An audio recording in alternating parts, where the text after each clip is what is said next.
You're a freak?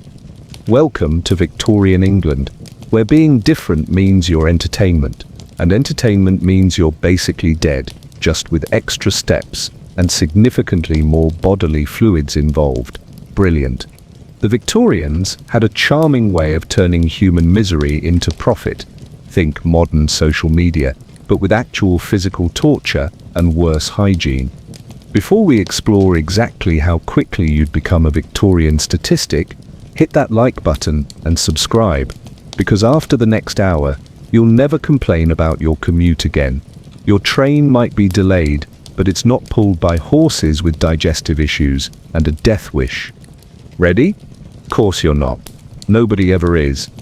Time to discover why your modern sensibilities would crumble faster than a Victorian sewer system, which, coincidentally, is exactly where this story begins, with things falling apart spectacularly. Section 1. No real food, just scraps, gravy, and death. You wake up hungry. Not the kind of hungry where you dramatically declare you're literally starving because you skipped lunch. The kind where your stomach has given up making noise and started plotting your demise instead. Welcome to breakfast at the Freak Show. Today's menu oscillates between questionable and probably toxic. The special is 3-day-old bread with a suspicious green tinge that management insists is seasoning. How thoughtful of them. The year is 1883. You're part of Barnum's traveling circus of human curiosities, where your stage name is whatever exotic nonsense sounds profitable, and your real name doesn't matter. Nobody expects you to live long enough for it to be relevant anyway. Charming industry, really. Morning meals arrive courtesy of whatever the local butcher couldn't sell to people with standards. Yesterday's mutton, last week's vegetables. Bread that's achieved sentience and started a small civilization in the corner of your wagon. The gravy helps mask the taste of decay. It can't quite hide the texture of decomposition, though.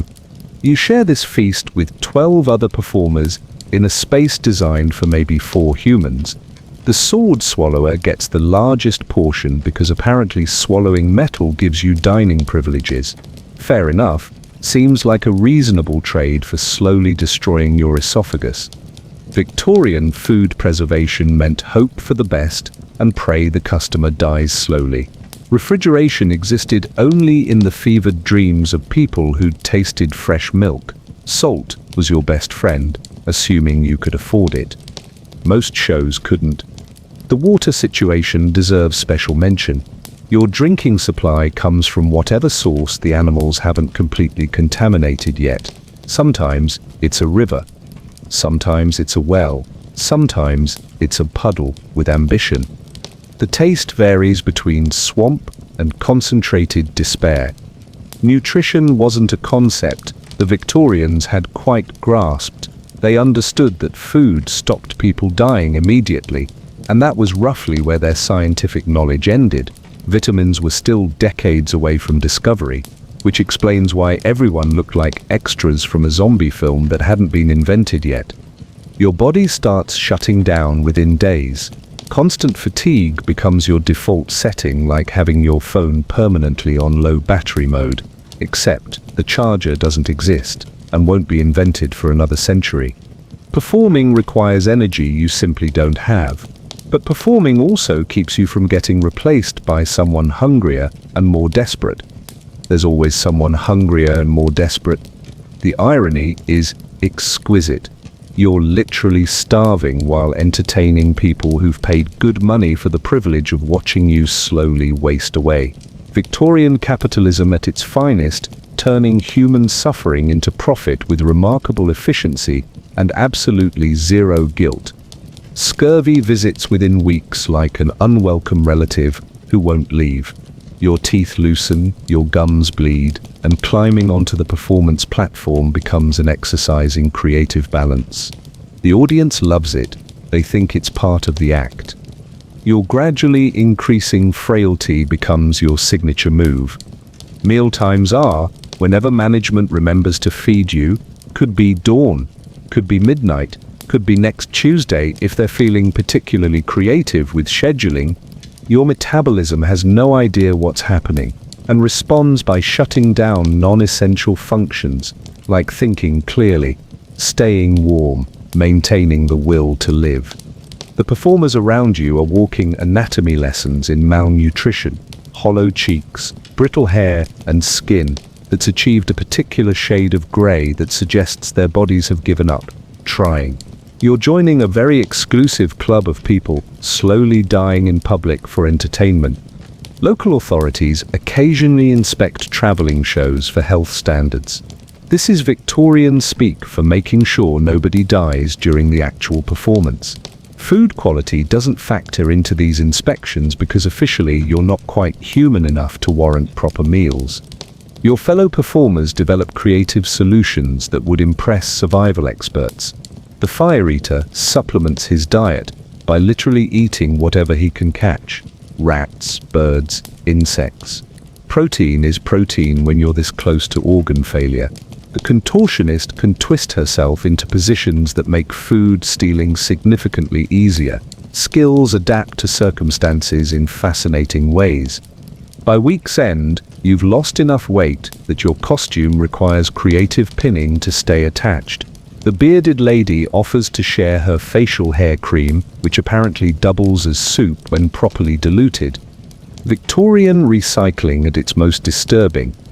Management notices your declining condition and makes helpful suggestions.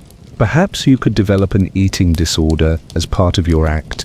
Audiences love watching someone waste away dramatically. Turn your starvation into entertainment, and everyone profits. Except you, obviously. But food poisoning and slow starvation are just the beginning of your problems. Because even if you could somehow survive on moldy bread and questionable gravy, there's still the small matter of where you're supposed to sleep. And Victorian freak shows had some rather creative interpretations of what constituted acceptable sleeping arrangements. Section 2. No real sleep, just wagons, nightmares, and chronic exhaustion. You survived dinner, which is more than can be said for your digestive system. Now comes the real challenge. Attempting sleep in conditions that would make a prison cell look like a luxury spa with room service and complimentary bathrobes. Your bedroom is a wooden wagon that's seen better decades. The walls are paper thin. The floor is whatever happens to be underneath you. The ceiling leaks with the enthusiasm of a broken dam during monsoon season. Home sweet home, if home were designed by someone who actively despised human comfort. You share this palatial suite with anywhere from 8 to 15 other performers, depending on how many people management has crammed in before the wagon literally collapses.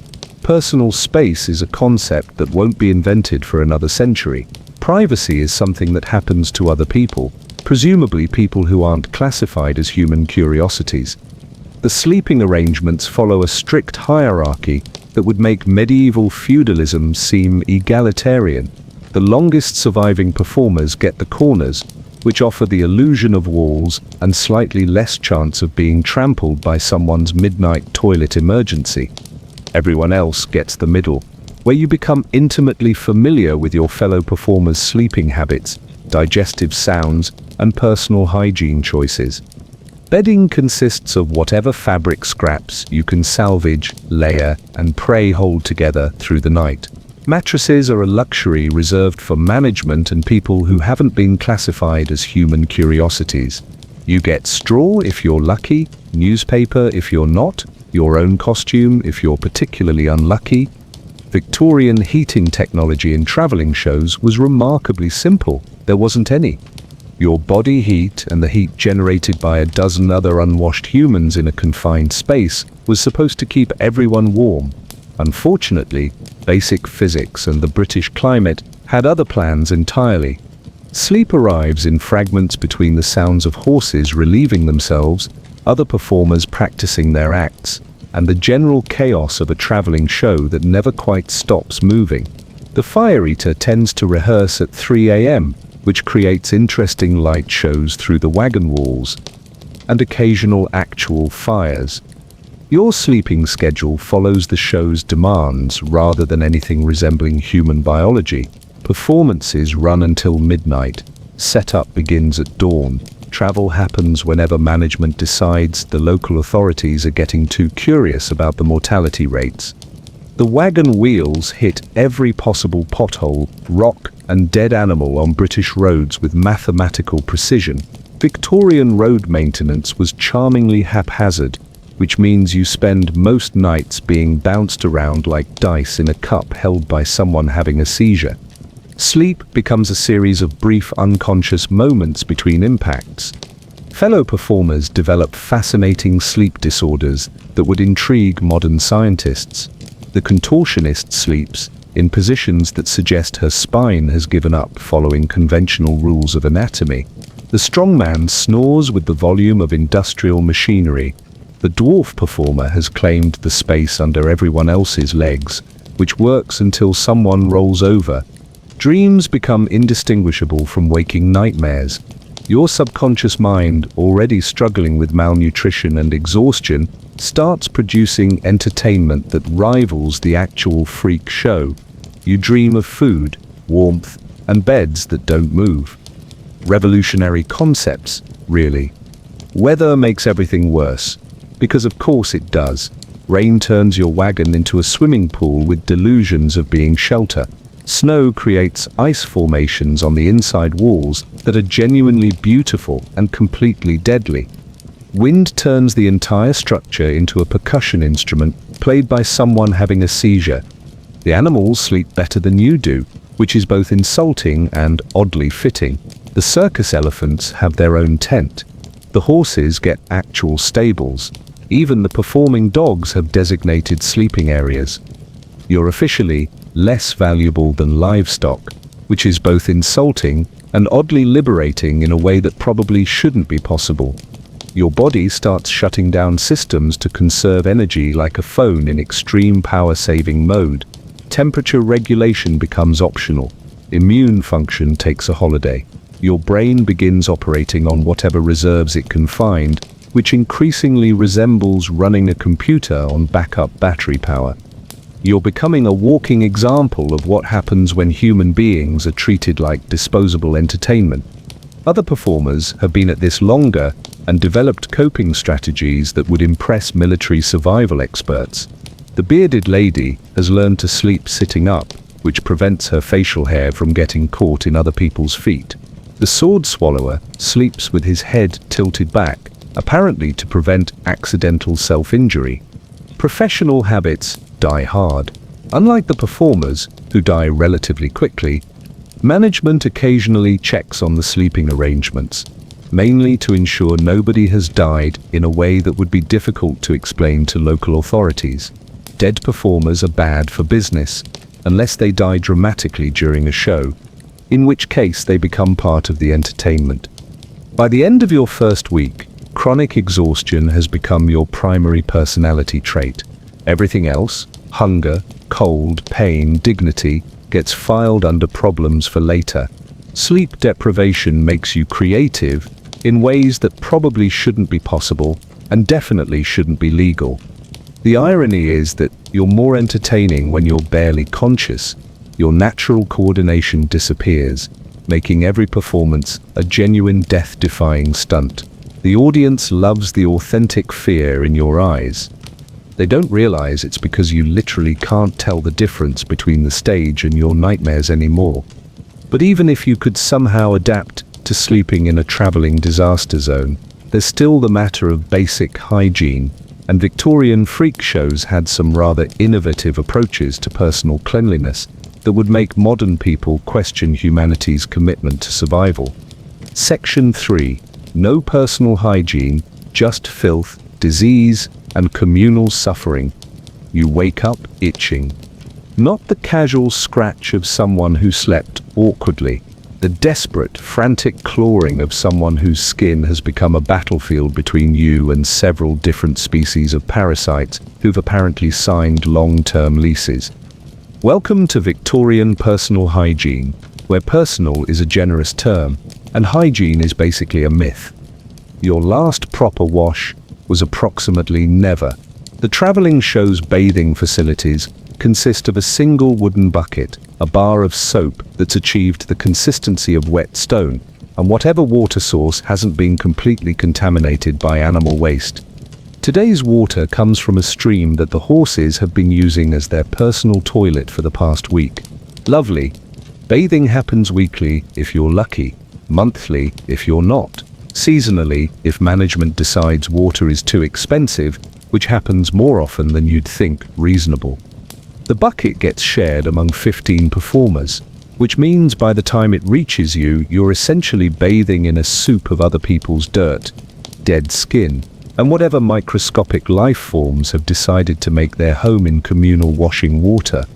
It's like a petri dish, but with more screaming.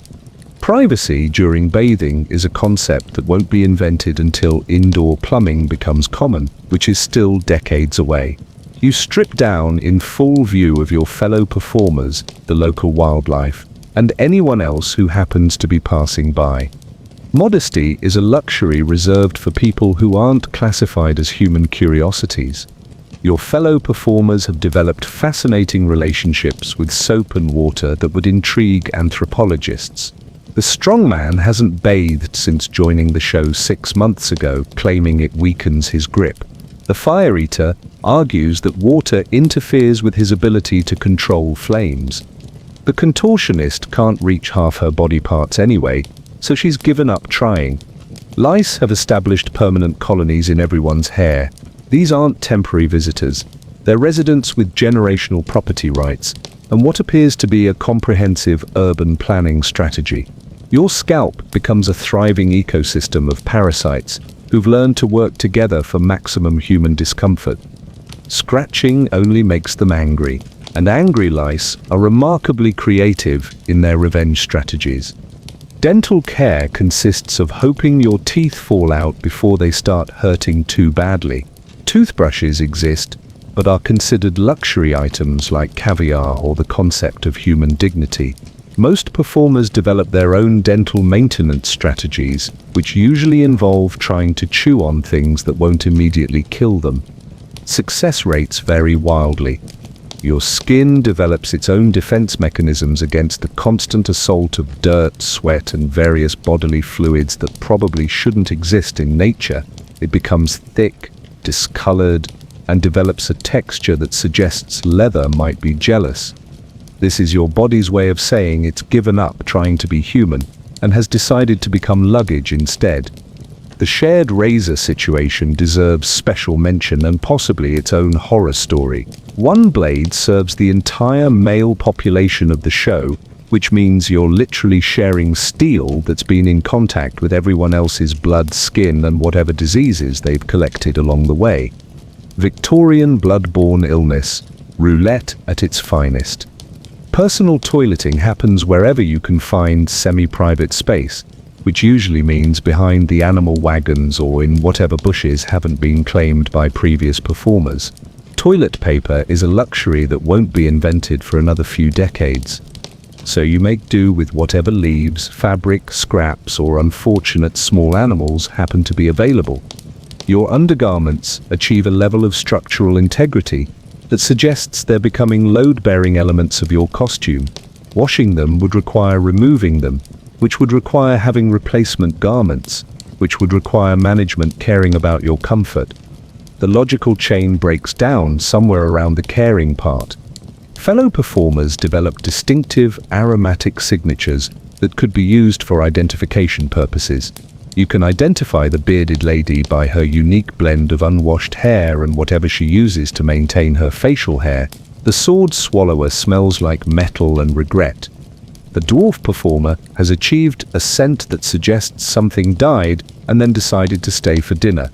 Fleas treat the entire show as their personal amusement park with unlimited rides and an all-you-can-eat buffet. They jump from performer to performer, spreading disease, discomfort, and occasionally what feels like coordinated harassment campaigns. You become a walking buffet for insects who've clearly never heard of portion control.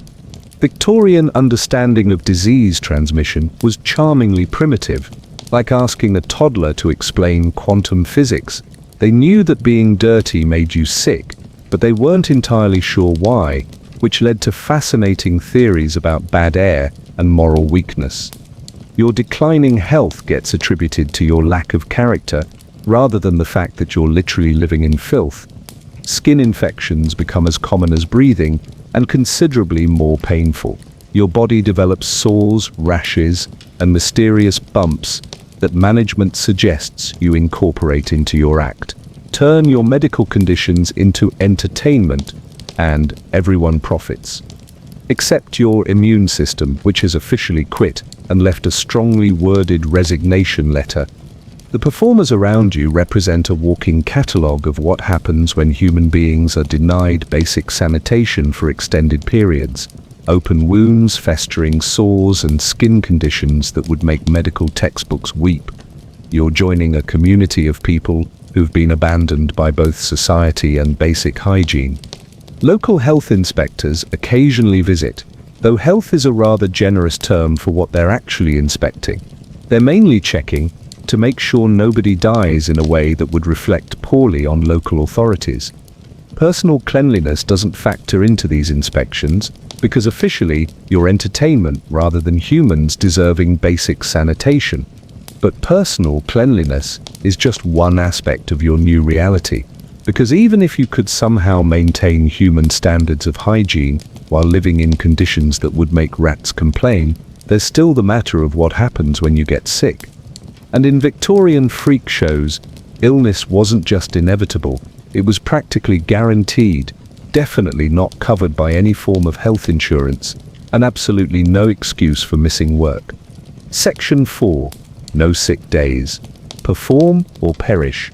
You wake up with a fever that could power a small steam engine and a cough that sounds like your lungs are trying to escape through your throat. Time to get ready for tonight's show, because apparently tuberculosis is no excuse for missing work in Victorian entertainment. Sick days are a concept that won't be invented until workers develop enough political power to demand basic human rights, which is still roughly 50 years away. Until then, your employment contract is simple: perform or be replaced by someone who can still stand upright without assistance. The show must go on, even if you're the one going on to meet your maker. Management has invested valuable pennies in advertising your particular brand of human oddity, and they're not about to refund ticket sales just because you've developed what appears to be consumption, cholera, and possibly something that hasn't been discovered yet. Your fellow performers understand the rules. The strong man once lifted weights with a dislocated shoulder for 3 straight weeks. The fire eater performed with pneumonia, which actually improved his act since his labored breathing created more dramatic flame effects. The contortionist has twisted herself into impossible positions while suffering from what was probably dysentery. Victorian medicine was charmingly optimistic about what the human body could endure. Doctors prescribed fresh air, moral improvement, and the occasional bleeding for most ailments. For performers, the prescription was simpler: keep performing until you collapse, then perform while collapsed. Fainting during shows becomes part of your act. Whether you plan it or not, the audience assumes it's theatrical drama when you collapse mid-performance, so management encourages you to make it look intentional. Turn your medical emergencies into entertainment, and everyone profits except your cardiovascular system. The concept of contagious disease was still being debated by medical professionals, which means you're expected to perform while actively spreading whatever fascinating illness you've contracted. Your coughing fits become percussion accompaniment to other acts. Your fever sweats add authentic desperation to your stage presence. Rest is considered a sign of moral weakness rather than medical necessity. The Victorians believed that hard work could cure most ailments, probably because they'd never tried working while their kidneys were shutting down. Your body's requests for recovery time are treated as character flaws that need correction through more work. Other performers develop impressive strategies for working while critically ill. The sword swallower has learned to time his performances between vomiting episodes. The bearded lady has discovered that certain fevers actually make her facial hair grow faster, which improves her marketability. Professional adaptation at its most disturbing. Management keeps detailed records of which performers can work through which illnesses, creating a fascinating catalogue of human endurance limits. You're not just entertainment, you're a live medical experiment in how much abuse the human body can absorb while still generating ticket sales. Your immune system gives up fighting and decides to join the enemy. Every minor illness becomes a major health crisis because your body has no resources left for fighting disease. A simple cold becomes bronchitis, bronchitis becomes pneumonia, and pneumonia becomes a betting pool among other performers about how long you'll last. The irony is exquisite. You're performing death-defying acts while actually dying, which makes every show genuinely death-defying, rather than just marketing hyperbole. The audience gets authentic terror for their money, not realizing they're watching someone's actual final performances. Victorian workplace safety consisted of hoping nobody died in a way that would be expensive to clean up. Performer health was management's concern only when it affected profitability. Your gradual decline adds authenticity to your act until you become too sick to be profitable, at which point you become someone else's problem.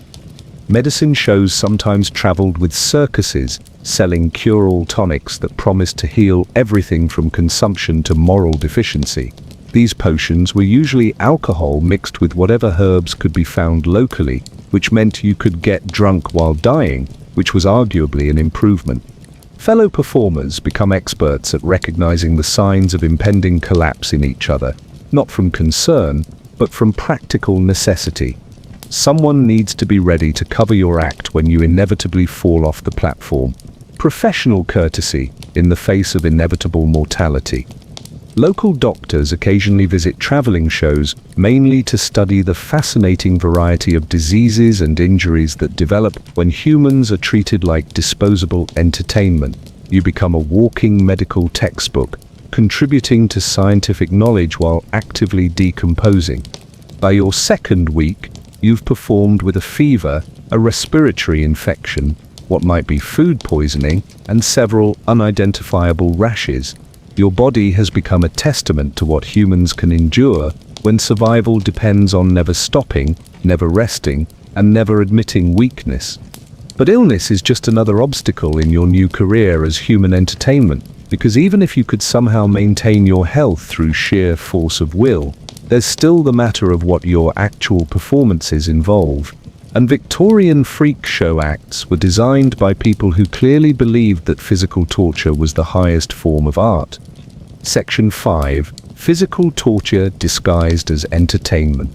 You're about to discover that your new job description reads like a medieval torture manual written by someone with a particularly creative imagination and absolutely no concern for human survival. Welcome to Victorian entertainment, where the line between performance art and elaborate suicide is remarkably thin. Sword swallowing seems straightforward until you realize it involves repeatedly jamming steel down your throat in a way that evolution definitely didn't intend.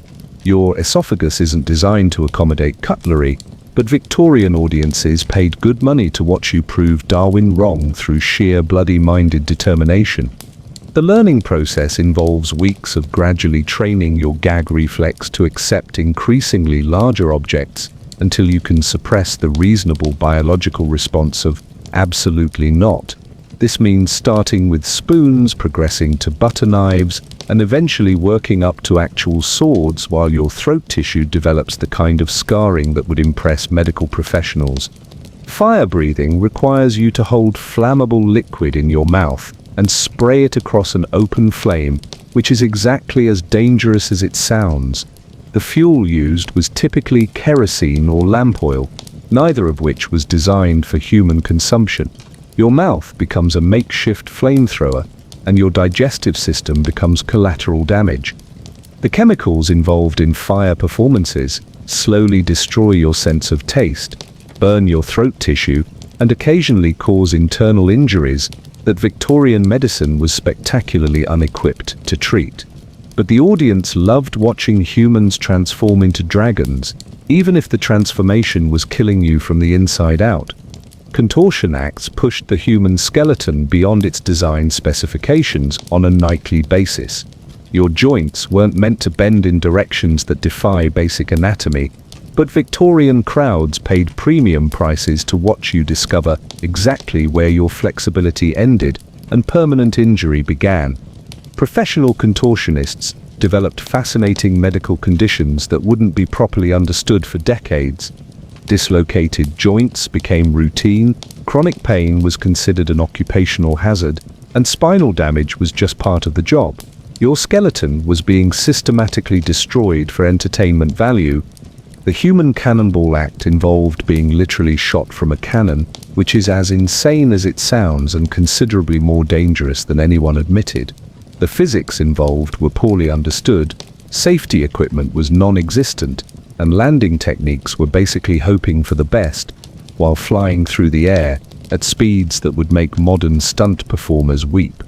Strongman performances required lifting weights that exceeded safe human limits, using techniques that guaranteed spinal damage.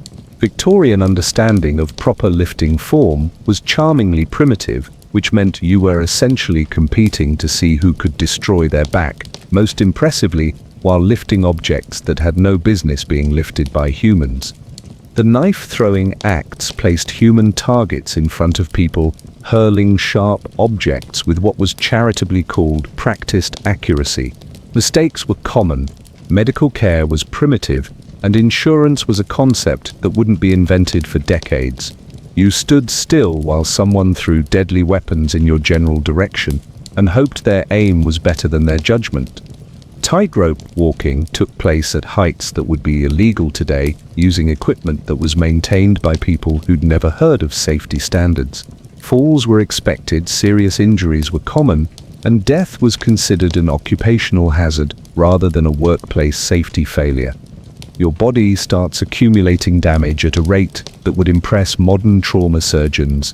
Minor cuts become infected, bruises turn into permanent discoloration, and joint pain becomes your constant companion. You're becoming a walking catalogue of what happens when humans are used as disposable entertainment. Fellow performers share their collection of scars, missing digits, and chronic conditions like war veterans comparing battle wounds.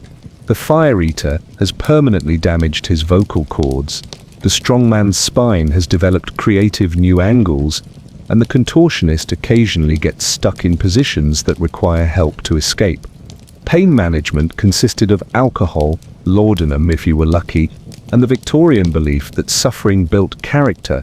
Modern pain medication wouldn't be developed for decades, which meant you performed through injuries that would hospitalize modern athletes, while consuming substances that were probably more dangerous than the acts themselves. The audience's appetite for increasingly dangerous performances meant that acts escalated in risk. Safety became secondary to spectacle, and human life became secondary to ticket sales. You were caught in an arms race of self-destruction, where the prize was staying employed long enough to die naturally. Management encouraged performers to push beyond safe limits because dangerous acts sold more tickets. The threat of serious injury wasn't a bug in the system, it was a feature. Audiences paid premium prices to watch humans risk death for their entertainment, and management was happy to provide authentic mortal peril. Victorian insurance companies refused to cover performers, which meant you absorbed the full cost of your inevitable injuries. Medical care came out of your pittance wages, assuming you could find doctors willing to treat people who'd been classified as human curiosities rather than actual humans deserving medical attention.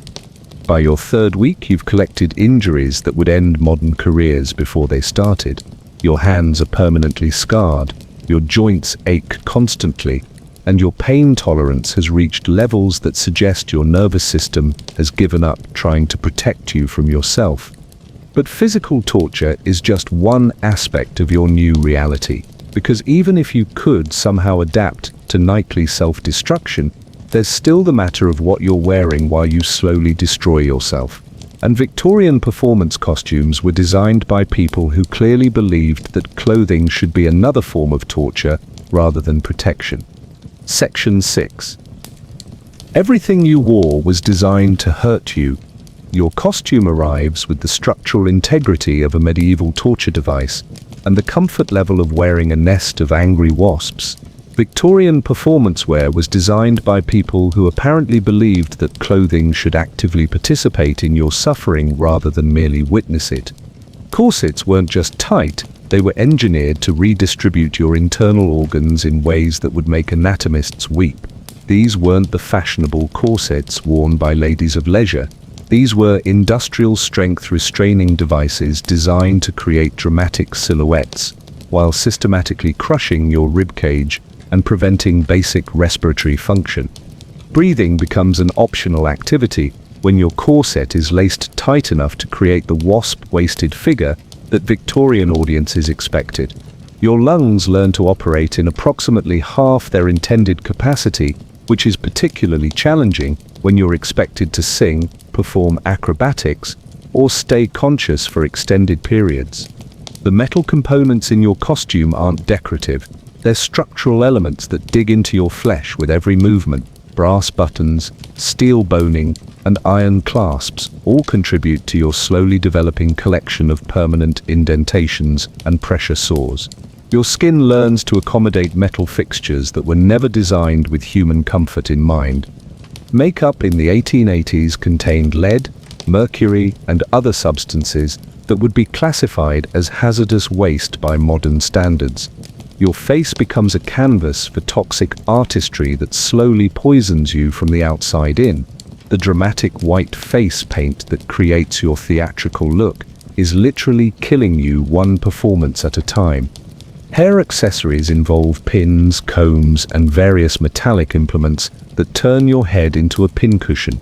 Victorian hairstyles required architectural engineering to maintain, using hairpins that were more like small weapons than grooming tools. Your scalp develops permanent puncture wounds from the daily installation and removal of these decorative torture devices. Shoes designed for performance were built for appearance rather than function, which means your feet slowly transform into gnarled examples of what happens when human anatomy meets Victorian fashion sense. Pointed toes, elevated heels, and materials that provide no cushioning combine to create footwear that actively punishes walking. The fake facial hair required for certain acts gets attached using adhesives that would be illegal in modern theatre. These glues contain chemicals that burn skin, cause allergic reactions, and occasionally permanent scarring. Your face becomes a battlefield between authentic theatrical hair and toxic binding agents. Costume changes happen in seconds between acts, which means your clothing is designed for speed rather than comfort. Quick-release mechanisms involve pins, hooks, and clasps that regularly catch skin, hair, and occasionally small body parts. Getting dressed becomes a contact sport between you and your wardrobe. Heavy costumes designed to create dramatic stage presence can weigh 30 pounds or more, which means you're performing acrobatics while wearing the equivalent of a small child strapped to your body. Your spine learns to accommodate weight distribution that would make medieval armor seem comfortable by comparison. The fabrics used are chosen for durability and visual impact rather than skin compatibility. Wool that hasn't been properly processed causes constant itching, rough materials create friction burns, and synthetic dyes cause chemical reactions that leave permanent stains on your skin and occasionally your internal organs. Mechanical costume elements for performers playing robots or automata involve actual gears, springs, and moving parts that regularly catch flesh. These aren't costume accessories, they're functional machines that happen to be worn by humans. Your body becomes the power source for mechanical devices that were never designed with human safety in mind. Fellow performers develop creative adaptations to their costume-related injuries. The strongman has learned to position his weight to avoid the worst pressure points from his metallic harness. The fire eater's costume includes strategic burn patches that get replaced regularly as the fabric literally burns away during performances. Cleaning costumes involves chemicals that are as dangerous as the performances themselves. Victorian cleaning solvents include substances that modern hazmat teams would handle with extreme caution. Your costume gets cleaned using products that leave chemical residues on fabric that remains in contact with your skin for hours at a time. The constant wearing of performance clothing means your skin never gets a break from the chemical, mechanical, and structural assault of Victorian theatrical wear. Your body develops calluses, scars, and permanent discoloration in patterns that match your costume's most harmful elements.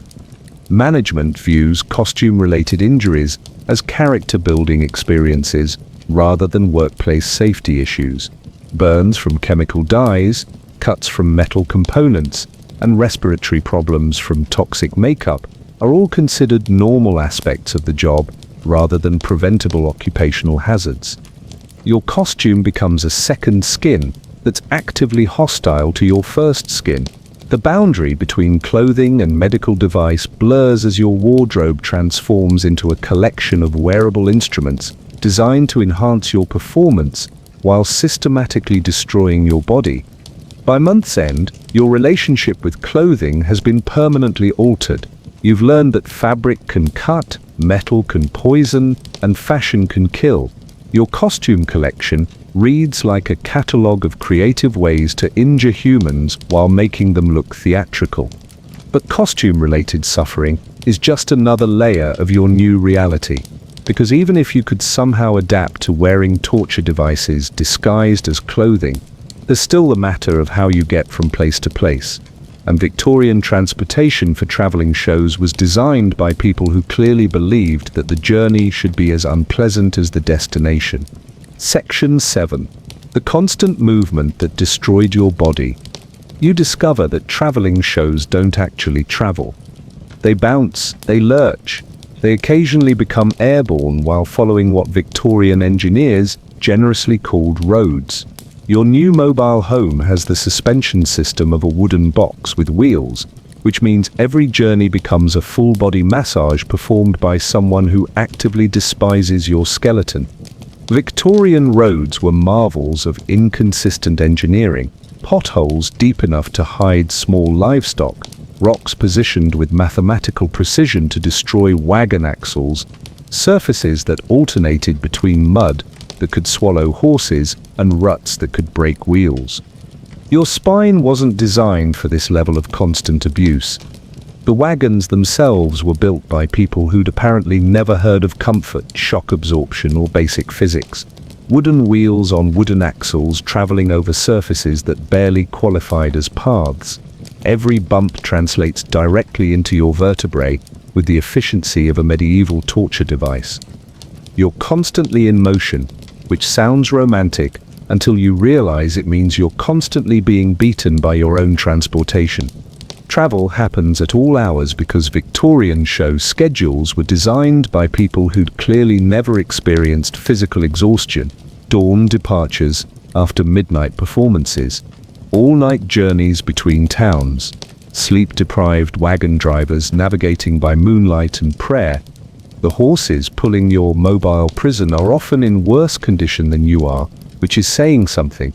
Overworked, underfed, and occasionally collapsing mid-journey. When a horse dies, you help dig it out of the harness and continue with whatever animals are still breathing. Replacement horses come from wherever management can find them cheapest. Usually, that means animals other people have given up on.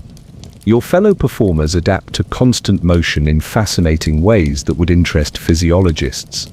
The contortionist has learned to sleep while being bounced around, her flexible spine absorbing impacts that would hospitalize normal humans. The strongman uses his bulk as a human shock absorber for smaller performers. The fire eater keeps his equipment secured against his body, which means he's constantly being stabbed by his own professional tools as the wagon lurches over obstacles.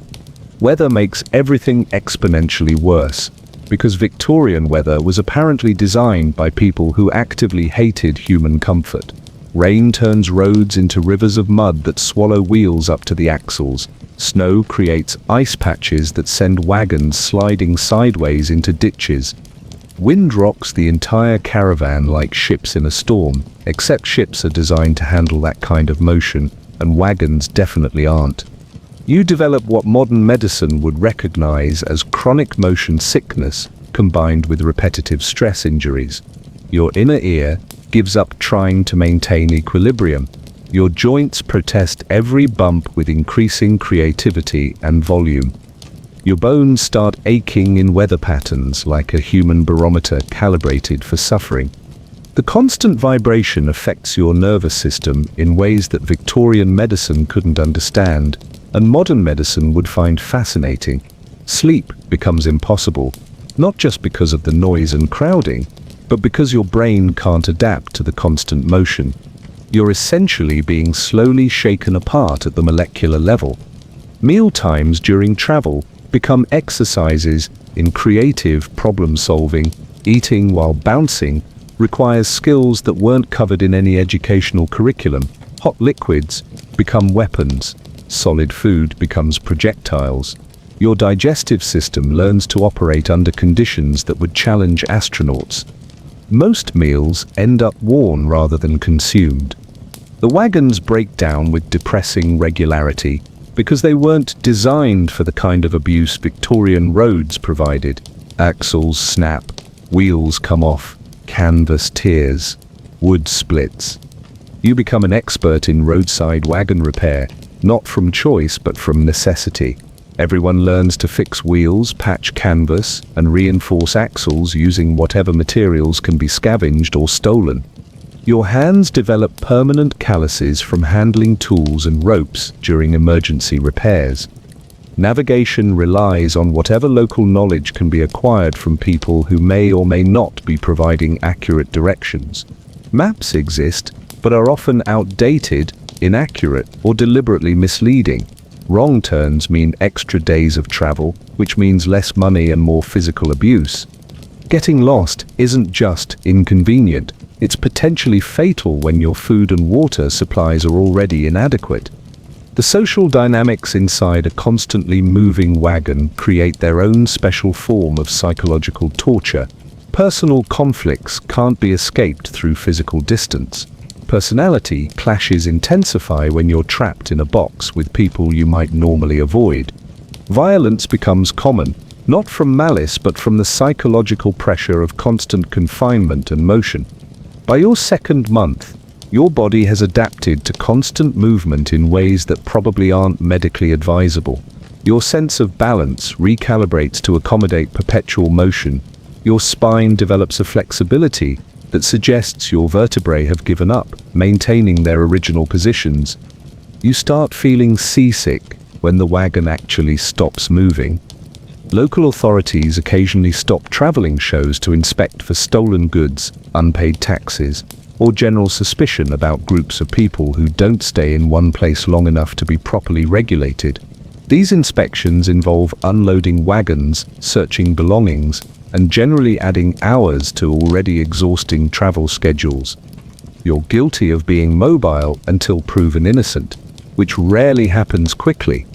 The irony is that all this movement is supposed to bring you to audiences eager to pay for entertainment, but by the time you arrive at each destination, you're so physically damaged by the journey that your performances become genuinely death-defying through sheer physical deterioration. Your suffering makes the act more authentic, which audiences appreciate without understanding why. But constant movement is just one aspect of your physical deterioration, because even if you could somehow adapt to being permanently bounced around like luggage, there's still the matter of how many shows you're expected to perform each day, and Victorian audiences had appetites for entertainment that would exhaust modern performers who actually get breaks. Section 8. Multiple shows daily, no recovery, no mercy. 3 shows a day, minimum. That's your new reality, assuming the crowds are decent and nobody dies during the first performance.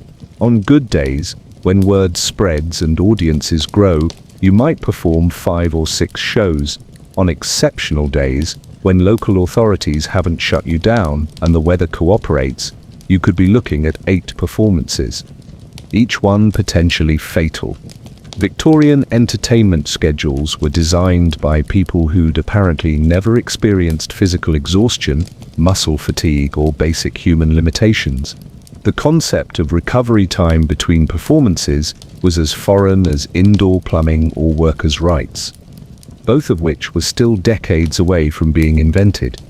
Your first show starts at noon when audiences are fresh, sober, and expecting peak performance quality. Your body is already operating on insufficient sleep, inadequate nutrition, and whatever injuries you've accumulated from the previous day's performances. This is considered your warm-up show.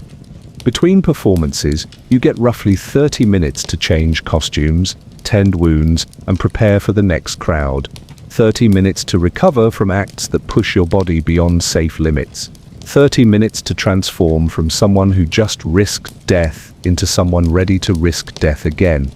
Modern athletes get longer breaks between training sessions. The afternoon show attracts families with children, which means your performance needs to be simultaneously death-defying and family-friendly. Parents want genuine thrills without actual fatalities, at least not during shows when their offspring are watching. Your job is to look like you're dying without actually dying until after the children go home. Evening performances draw the roughest crowds, workers who finish their shifts, men who've been drinking, and people looking for entertainment that's considerably more brutal than the afternoon family shows. They want blood, genuine fear, and the authentic possibility that someone might not survive the evening.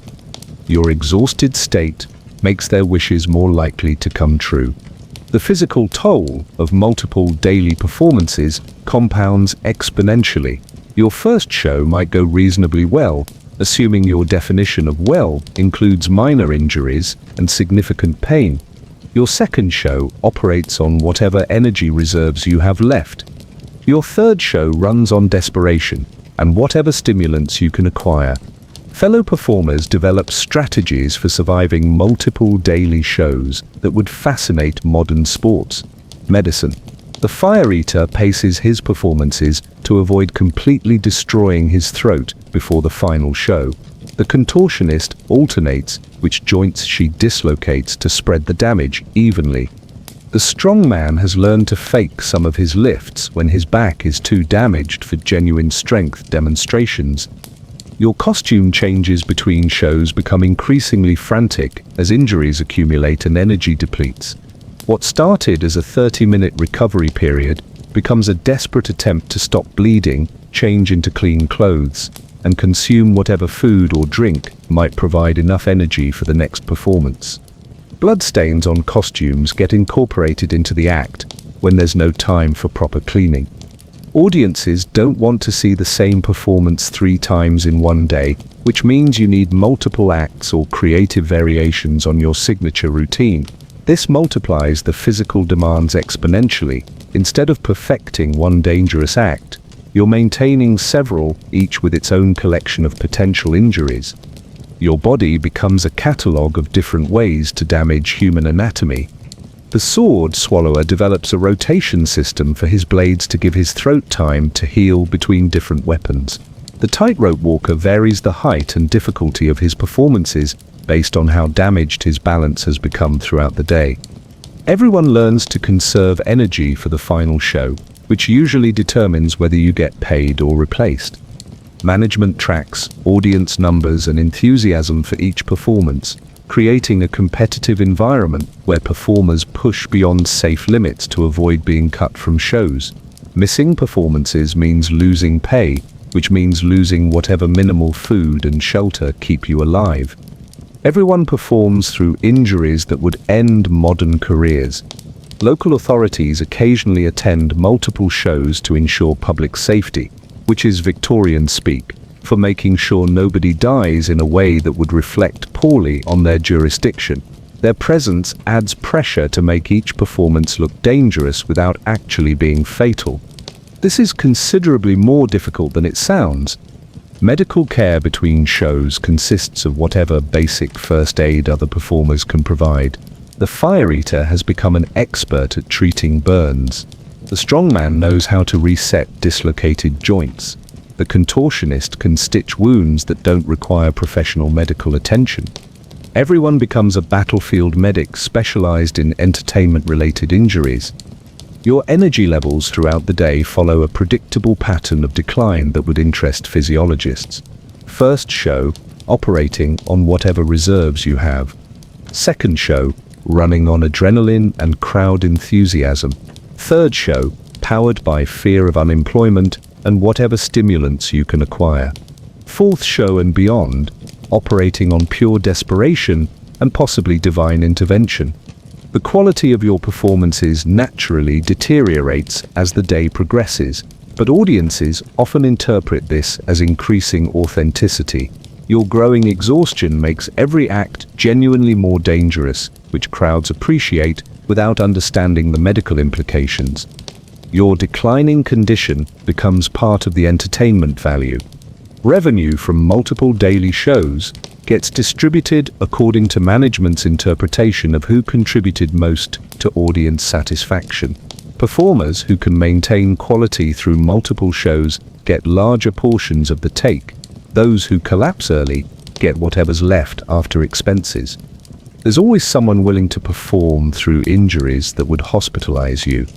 By evening, your body has moved beyond exhaustion into territories that probably don't have medical names yet. Every movement requires conscious effort. Every breath involves deliberate muscle control.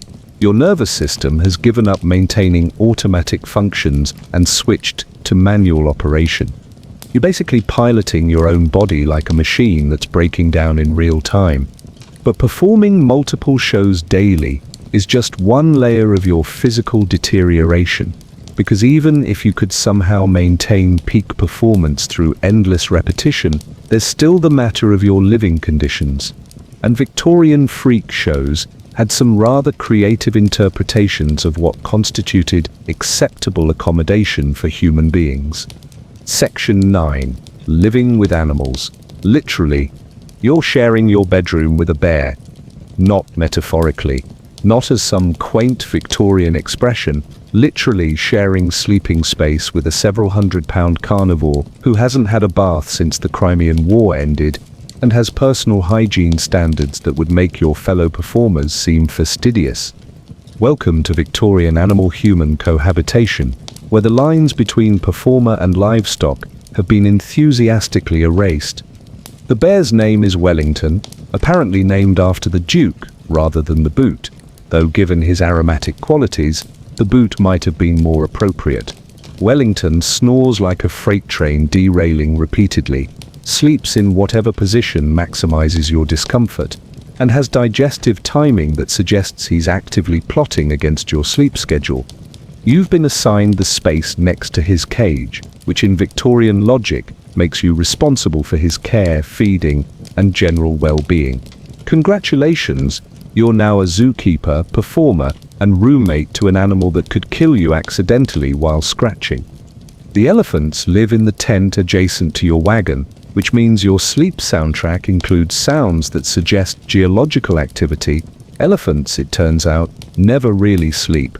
They just take turns making noises that could wake the dead, assuming the dead haven't already been awakened by the constant trumpeting, stomping, and what can only be described as industrial-level flatulence. Victorian soundproofing was basically hoping for the best and praying the animals would develop consideration for human sleep patterns. Your daily routine now includes animal care responsibilities that weren't mentioned during your recruitment. Feeding Wellington involves providing whatever meat scraps are available, which usually means sharing your already inadequate food supplies with a creature whose appetite makes your starvation diet seem generous. The bear eats better than you do, which is both insulting and oddly appropriate given the hierarchy of Victorian entertainment. The performing monkeys have claimed the space above your sleeping area, turning your ceiling into a combination toilet, playground, and what appears to be a small civilization with its own complex social dynamics. They drop things, they make noise, they occasionally escape and use your personal belongings as tools for activities that probably don't have names. Your possessions become communal property for creatures who've never heard of private ownership. Animal waste management becomes your unofficial secondary profession. Victorian circus animals weren't house-trained, which means your living space doubles as their bathroom. The smell alone could strip paint, assuming there was any paint to strip and assuming paint stripping was a priority when you're trying not to die from toxic fumes.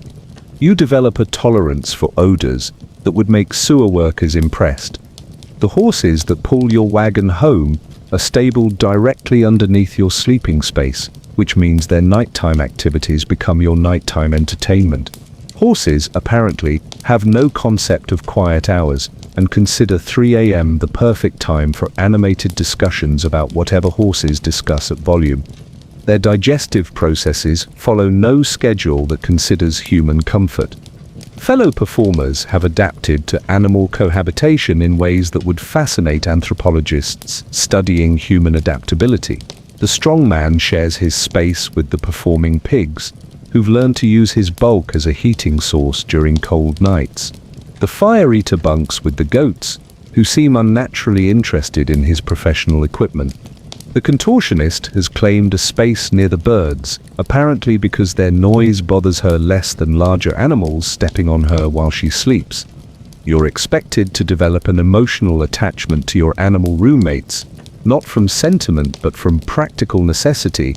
Animals that like their human caretakers are less likely to attack, escape, or deliberately make living conditions worse than they already are. Your survival depends on maintaining positive relationships with creatures who have no concept of reciprocal courtesy. The animal feeding schedule takes priority over human meal times, which means you often go hungry while ensuring the performing animals maintain their strength for shows. A sick elephant costs management more money than a sick performer, which creates a clear hierarchy of whose health matters most. The animal's medical care is considerably better than yours, which makes sense from a business perspective and is deeply insulting from a human dignity standpoint. Local health inspectors occasionally visit to check on animal welfare, which is Victorian society's way of ensuring the creatures are treated humanely. Your living conditions don't factor into these inspections because technically you're classified as entertainment rather than livestock. The animals have better legal protections than you do. Disease transmission between species becomes a daily concern that Victorian medicine wasn't equipped to address. You catch things from animals that probably don't have names yet. Animals catch human diseases that affect their performance capabilities. Everyone shares everything, including illnesses that probably shouldn't exist. Your immune system becomes a battlefield between human and animal pathogens. The performing animals have their own schedules, training requirements, and behavioral needs that directly impact your sleep, food, and living space. Elephants need exercise at dawn. Bears require feeding at midnight. Monkeys apparently believe that 4 a.m. is party time. Your schedule becomes secondary to the needs of creatures who don't understand concepts like quiet hours or personal space. Winter makes animal cohabitation even more challenging, if that's possible. Cold weather means all the animals crowd into whatever heated spaces exist, which usually means your already overcrowded sleeping area becomes a multi-species refugee camp. Body heat sharing with animals sounds romantic until you're trying to sleep while pressed against a wet horse that's having digestive issues. The social dynamics between different animal species create their own entertainment that you're forced to witness at close range. Territorial disputes between monkeys and goats, dominance battles between horses and pigs, complex negotiations between elephants and everyone else over who gets the warmest sleeping spots. You're living in a nature documentary that never ends and smells considerably worse than anything David Attenborough would narrate. By your 3rd month, you've developed survival skills that would impress zoologists and horrify human rights advocates. You know which animals bite, which ones kick, and which ones have learned to open cage latches. You can identify different species by their nighttime sounds and aromatic signatures. You've become fluent in a dozen different animal languages, none of which help you communicate with humans. But sharing living space with creatures who operate on instinct rather than social conventions is just another layer of your deteriorating existence. Because even if you could somehow establish peaceful coexistence with a menagerie of performing animals, there's still the matter of maintaining your professional appearance. And Victorian performance standards required commitment to your character that extended far beyond stage time. Section 10. You could never turn off. The character never ends. Your stage persona isn't something you put on for performances. It's something you become permanently, like a particularly elaborate prison sentence that you wear instead of serve. Victorian freak show performers were expected to maintain their characters 24 hours a day, which means your identity as a human being gets filed under irrelevant personal information. Welcome to method acting taken to its logical and terrifying conclusion. The bearded lady can never shave, not for comfort, not for hygiene, not for any personal preference that might suggest she's actually a human being with autonomy over her own appearance. Her facial hair is literally her livelihood, which means every decision about grooming, eating, sleeping, and basic human comfort gets filtered through the question of whether it affects her marketability. Her face belongs to the audience now.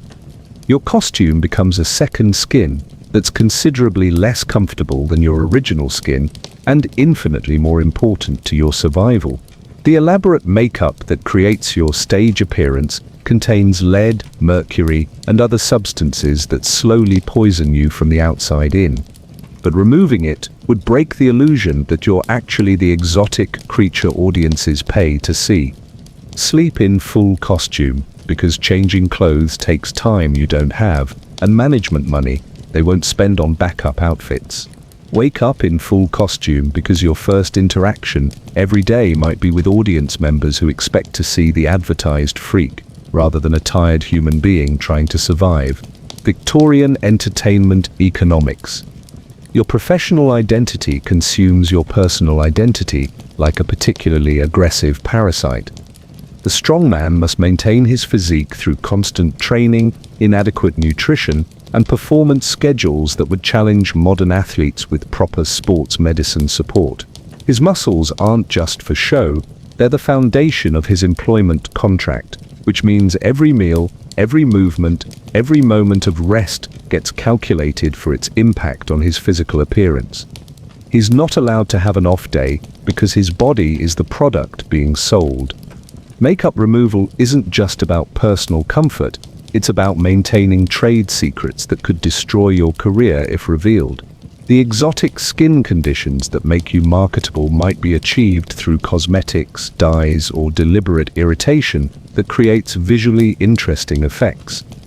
Revealing the methods behind your appearance could make you unemployable faster than actual illness.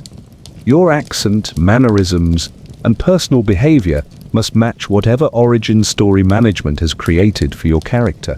If you're being sold as an exotic foreign performer, you need to maintain that illusion during every public interaction, even when buying supplies, seeking medical care, or handling basic life necessities. You're playing a role that never ends, not even in private moments that don't actually exist anymore. Fellow performers develop psychological strategies for maintaining character that would interest modern method acting teachers and probably concern mental health professionals. They create elaborate backstories that explain their conditions, practice foreign accents until they forget their original speech patterns, and sometimes lose track of where their character ends and their actual personality begins. The line between performance and identity blurs until it disappears entirely.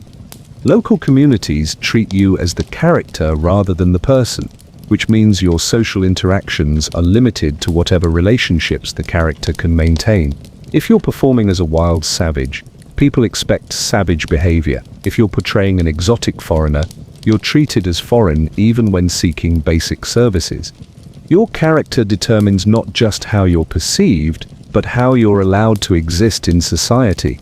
The psychological toll of never being allowed to be yourself creates mental health challenges Victorian medicine couldn't understand, and modern psychology would find fascinating. Your actual personality gets suppressed for so long that retrieving it becomes genuinely difficult. You start to forget who you were before you became what the audience wants to see. Eating in character means your diet gets restricted by whatever your persona requires. Exotic characters might need to avoid familiar foods in public. Wild characters might be expected to eat in ways that suggest lack of civilization. Delicate characters might need to maintain appearances that suggest fragility.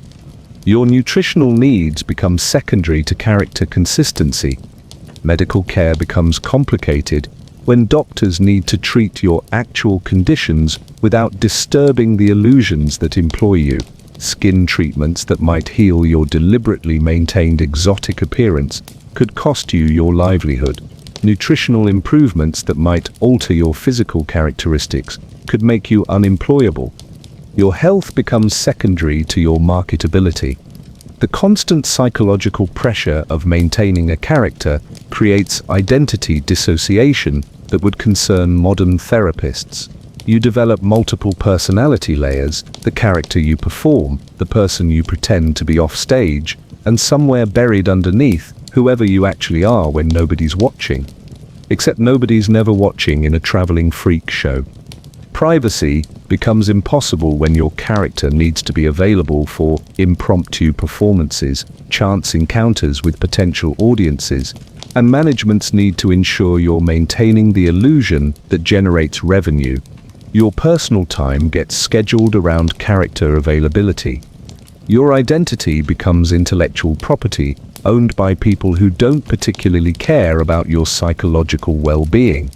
Sleep brings the only relief from character maintenance, but even dreams start reflecting the persona you're forced to maintain during waking hours.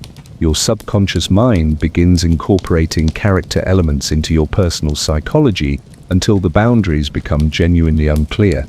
You dream in character because that's who you're becoming at a fundamental level. By your 4th month, you've achieved a level of method acting that would impress modern performers and horrify human rights advocates. Your character's mannerisms have become automatic. Your persona's speech patterns have replaced your original voice. Your stage identity has consumed your personal identity so completely that retrieving your original self would require psychological archaeology. You've become the product you're selling, which is the ultimate success and absolute failure of Victorian entertainment economics. But psychological disintegration through character immersion is just another aspect of your deteriorating existence. Because even if you could somehow maintain your sanity while becoming a full-time performance, there's still the matter of what happens when things go wrong. And Victorian medical care for performers was somewhere between primitive and actively harmful. Section 11. Medical injuries that went unchecked and got worse. You slice your hand during sword-swallowing practice. Nothing dramatic, just a small cut where the blade caught your palm while you were learning to suppress your gag reflex and common sense simultaneously. In modern times, this would require cleaning, bandaging, and maybe a tetanus shot if you're being cautious. In Victorian freak show life, it becomes a medical adventure that could kill you in fascinating ways. The nearest doctor is 2 towns away, costs money you don't have, and probably wouldn't treat you anyway since you're classified as entertainment rather than human. Your fellow performers offer helpful advice based on their own collections of untreated injuries and whatever folk medicine they've acquired through trial and error. Most of their previous patients didn't survive to provide feedback on treatment effectiveness. Victorian antiseptic theory was still being debated by medical professionals, which means wound care involved whatever seemed reasonable at the time: salt water if you're near the ocean, whiskey if someone's feeling generous, prayers if you're particularly optimistic about divine intervention. Your cut becomes infected within days, because infection is what cuts do when treated with optimism and alcohol.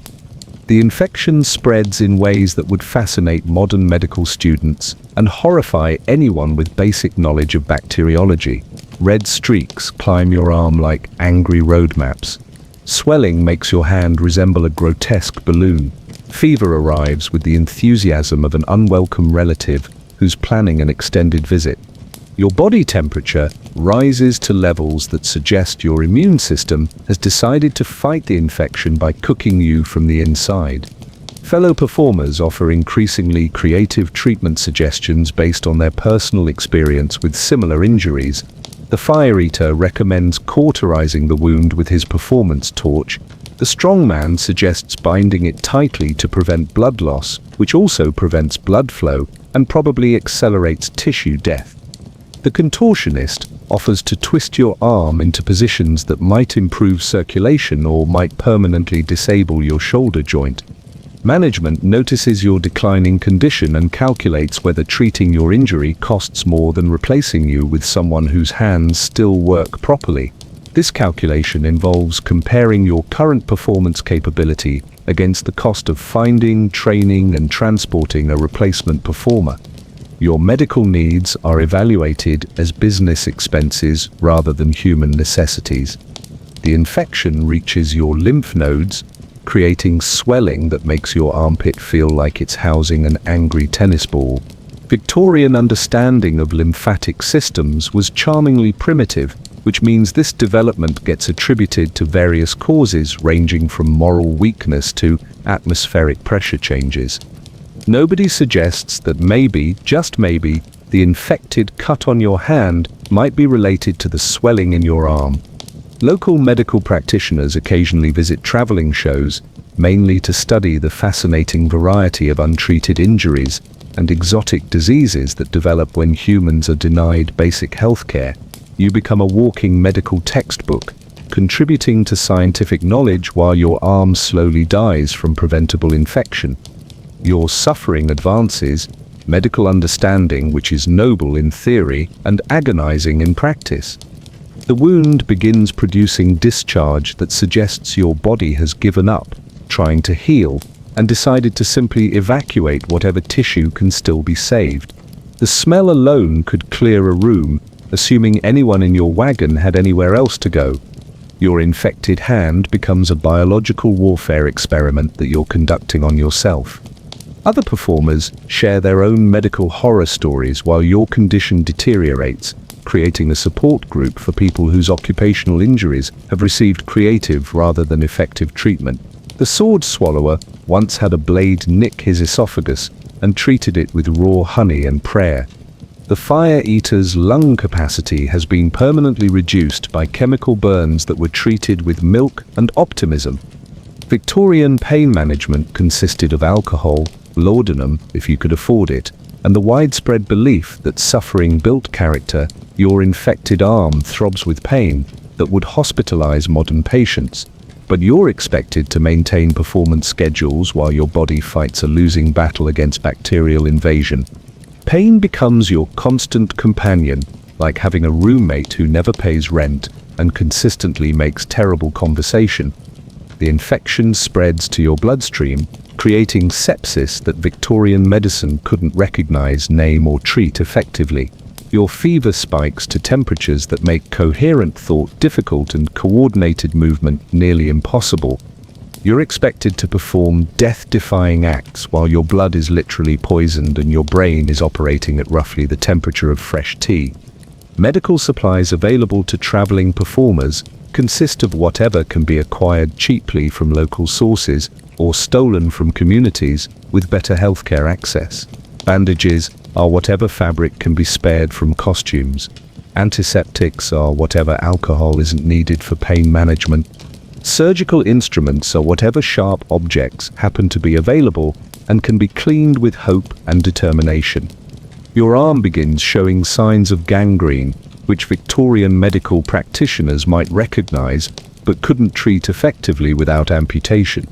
The tissue changes color in ways that suggest your appendage is transitioning from living flesh to something that might qualify as abstract art. The smell becomes distinctive enough that other performers can identify your approach without visual confirmation. Management calculates the cost-benefit analysis of amputation versus replacement, creating a fascinating intersection of medical necessity and entertainment economics. A one-armed sword swallower might be more exotic than a two-armed one, but the transition period could affect performance quality and audience satisfaction. Your potential dismemberment becomes a business decision rather than a medical emergency. Fellow performers begin making practical preparations for your probable death, which is Victorian show business pragmatism at its most brutal. Your costume gets measured against other performers to see who might inherit it. Your performance slot gets discussed among people who could potentially cover your act. Your mortality becomes a scheduling concern rather than a humanitarian crisis. The infection reaches stages that would require modern intensive care, intravenous antibiotics, and possibly surgical intervention to save your life. Victorian treatment options include prayer, patent medicines containing alcohol and cocaine, and hoping your constitution is stronger than the bacteria trying to kill you. Your survival depends on medical technology that won't be invented for several decades. By your 5th month, you've developed a personal relationship with death that would impress philosophers and concern mental health professionals. Every day becomes a negotiation between your immune system and various bacteria, viruses, and infections that have taken up permanent residence in your deteriorating body. You're becoming a walking experiment in how much medical neglect the human body can absorb while still generating ticket sales. But untreated medical conditions are just another layer of your deteriorating existence, because even if you could somehow survive infectious diseases, traumatic injuries, and complete absence of healthcare, there's still the matter of how much money you're earning for slowly destroying yourself. And Victorian performer compensation was designed by people who clearly believed that artists should suffer for their craft, preferably while starving. Section 12. The pay that couldn't buy survival. Your weekly salary is 3 shillings. On paper, in reality, it's more like a creative accounting exercise designed by people who'd clearly missed their calling as fiction writers. After management deducts expenses for food, lodging, costume maintenance, wagon space, and various fees that seem to multiply like particularly aggressive rabbits, your actual take-home pay approaches zero with mathematical precision. Welcome to Victorian entertainment economics, where performers are paid in experience, exposure, and the privilege of not being immediately fired. The food deduction covers your daily rations of moldy bread, questionable meat, and water that may or may not be safe for human consumption. Management charges premium rates for this culinary adventure, apparently under the theory that nearly poisoning someone is a luxury service that deserves appropriate compensation. You're paying for the privilege of slow starvation.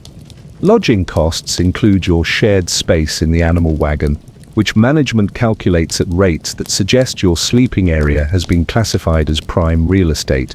The fact that you're sharing this premium accommodation with livestock, insects, and whatever diseases they've brought along apparently adds to its value rather than detracting from it. You're being charged luxury hotel rates for sleeping in a barn that moves. Costume maintenance fees cover the replacement and repair of outfits that are systematically destroyed by your performances.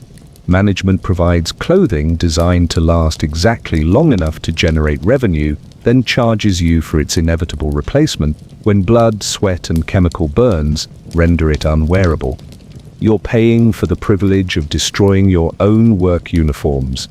Transportation costs include your wagon space, which gets calculated per square foot at rates that would make London landlords jealous.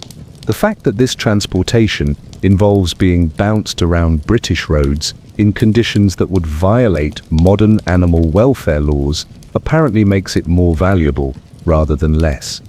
You're being charged first-class travel rates for third-class torture. Equipment fees cover the swords, fire, and various implements needed for your acts. Management owns these tools and rents them to you at rates that ensure you'll never earn enough to purchase your own equipment. This creates a permanent dependency that guarantees continued employment under terms that consistently favor management. You're trapped in a rental agreement for the tools of your own potential destruction. The deduction system is remarkably creative in finding expenses that can be charged to performers. Medical care, when available, gets billed at rates that exceed most performers' entire salaries. Wagon repairs get distributed among all passengers, regardless of who caused the damage. Even the cost of feeding the animals gets partially charged to performers, apparently under the theory that sharing space with livestock makes you responsible for their dining expenses. Fellow performers develop fascinating strategies for surviving on negative income that would impress economic theorists and horrify human rights advocates. The fire eater has learned to supplement his diet by literally eating whatever he can catch during performances. The strongman sometimes sells his services for manual labor during setup and breakdown. The contortionist has discovered that her flexibility makes her unusually effective at acquiring supplies that have been carelessly left unattended. Payday arrives irregularly, depending on audience attendance, local economic conditions, and management's interpretation of what constitutes profit after expenses. Some weeks, you receive partial payment. Other weeks, you're told that expenses exceeded revenue, which means you owe the show money for the privilege of having performed. This is Victorian mathematics at its most creative. The payment system operates on a complex hierarchy that would challenge accounting professors. Star performers get larger shares, assuming they survive long enough to collect them. New performers get whatever remains after established acts take their cuts. Injured performers get reduced payments based on their decreased entertainment value. Dead performers get nothing, which is probably the most honest aspect of the entire compensation structure. Management maintains detailed records of performer earnings that read like elaborate works of fiction. Expenses appear and disappear based on creative interpretations of what constitutes business necessities. Revenue gets calculated using mathematics that would make mathematicians weep. Your salary exists primarily as a theoretical concept, like justice or adequate nutrition. Local authorities occasionally investigate traveling shows for tax evasion, labor violations, and general suspicion about businesses that seem to generate revenue without paying anyone involved. These investigations usually result in fines that get deducted from performer salaries rather than management profits. You're paying for the privilege of being investigated for crimes you didn't commit and wouldn't profit from if you had. The barter system becomes more reliable than actual currency when dealing with basic necessities. Food, clothing, and medical care get traded for services, favors, and creative arrangements that don't involve money that doesn't actually exist anyway. You develop skills in negotiation that would impress diplomatic professionals and concern legal authorities. Debt accumulates faster than earnings regardless of how many performances you complete or how enthusiastically audiences respond. The mathematical relationship between work performed and compensation received follows principles that seem to defy both economics and basic arithmetic. You're trapped in a financial system designed by people who clearly believed that performers should pay for the privilege of entertaining others. Fellow performers share strategies for surviving economic impossibility that would fascinate poverty researchers and inspire socialist revolutionaries. Communal resource sharing becomes essential when individual earnings can't support individual survival. Food gets distributed based on need rather than ability to pay. Medical care gets provided through mutual aid societies that operate outside official economic structures. The irony is exquisite. You're generating revenue for management while slowly starving, which means your increasing desperation makes your performances more authentic and therefore more valuable. Your economic suffering becomes part of the product, being sold to audiences who pay to watch people who can't afford to eat. Victorian entertainment economics at its most brutally efficient. Winter makes economic survival even more challenging when heating costs get added to the list of expenses deducted from theoretical salaries. Fuel for warmth competes with food for nutrition in budgets that can't accommodate either necessity adequately. You learn to choose between freezing and starving, which is a choice that probably shouldn't exist in civilized society. Patent medicine salesmen occasionally visit shows offering credit terms for tonics that promise to cure everything from consumption to economic hardship. These miracle cures contain alcohol, cocaine, and optimism in proportions that make them more valuable as recreational drugs than medical treatments. Debt for ineffective medicine becomes another line item in your expanding catalog of financial obligations. Your clothing deteriorates faster than you can afford to replace it, creating a visual decline that affects your marketability and therefore your earning potential. The worse you look, the less audiences want to see you perform, which reduces revenue and makes looking better economically impossible. You're trapped in a downward spiral where poverty creates conditions that generate more poverty. By your 6th month, you've achieved a level of economic impossibility that would challenge accounting professionals and inspire labor organizers. You're working constantly while earning nothing, generating revenue while accumulating debt, and performing skilled labor while being paid less than subsistence wages. You've become a walking example of how capitalism can transform human beings into disposable resources. But financial exploitation is just another layer of your deteriorating existence. Because even if you could somehow survive on theoretical wages and creative accounting, there's still the matter of your working conditions. And Victorian performance venues were designed by people who clearly believed that safety regulations were suggestions rather than requirements. Section 13. The stage was dangerous, and so was everything else. Your performance platform is held together by hope, prayer, and whatever nails management could afford after paying for everything else that wasn't you. The wooden planks show creative interpretations of structural integrity. Some boards bend alarmingly under weight. Others have gaps wide enough to catch feet, ankles, and occasionally entire legs. The whole structure sways with the enthusiasm of a ship in rough seas, except ships are designed to handle that kind of movement and stages definitely aren't. Welcome to Victorian performance venues where safety standards were more like gentle suggestions that everyone agreed to ignore. The lighting system consists of open flames positioned with mathematical precision to create maximum fire hazard while providing minimum actual illumination. Gas lamps, oil torches, and candles create atmospheric lighting that's genuinely atmospheric. You can literally taste the smoke and carbon monoxide that add ambiance to your slowly developing respiratory conditions. Every performance happens in conditions that modern fire marshals would condemn immediately. Your fellow performers have learned to navigate stage hazards that would challenge professional stunt coordinators.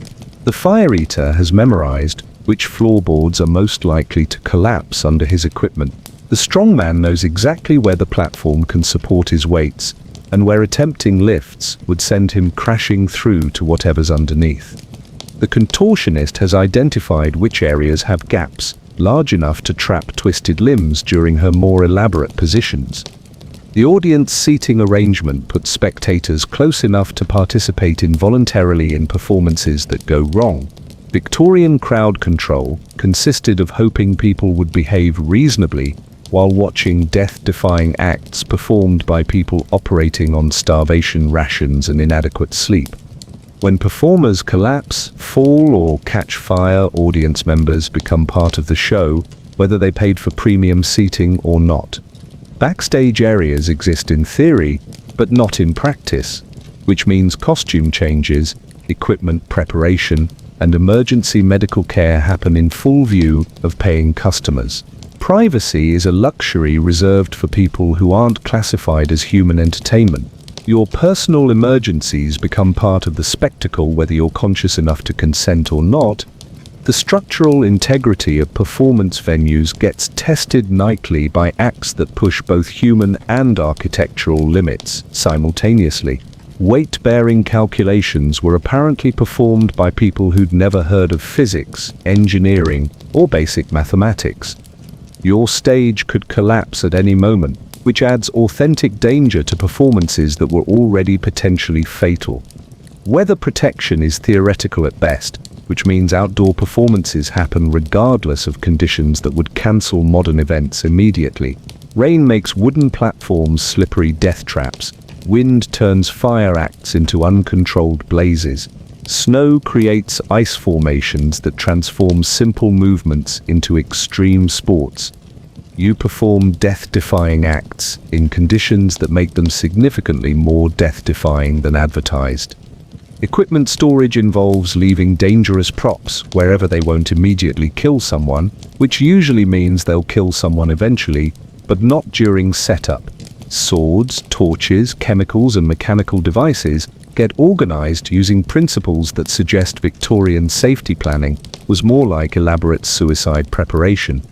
Your workplace is an accident waiting to happen, and you're the accident it's waiting for.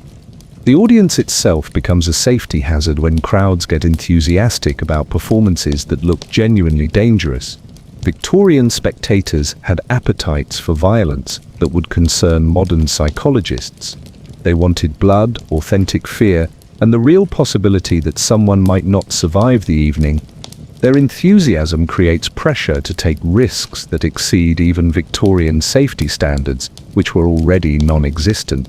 Local fire departments occasionally attend shows, not for safety reasons but because experience had taught them that traveling entertainment venues caught fire with predictable regularity.